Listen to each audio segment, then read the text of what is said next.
कृपा hair tonic, आयुर्वेदिक औषधी वनस्पतींचे परिपूर्ण मिश्रण, 100% आयुर्वेदिक। दोडमार्ग बांधा मार्गालगतच्या दोन्ही बाजूंची गटारं गायब झाल्यामुळे पावसाचं पाणी रस्त्यावर वाहतंय।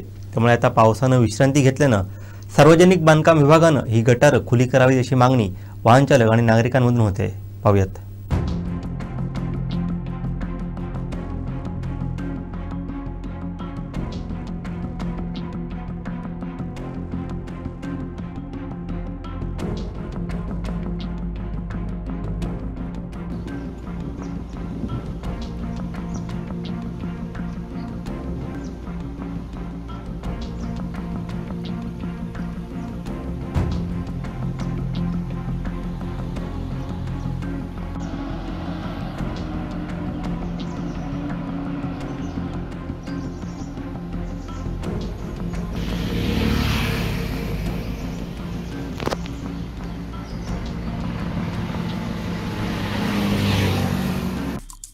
आमचे दिवसभरातले सर्व अपडेट्स, ताज्या घडामोडी आणि थेट लाईव्ह पाहण्यासाठी सबस्क्राइब करा, लाईक करा कोकणचं नंबर 1 महा चॅनल कोकण 7 लाईव्हचं YouTube चॅनल।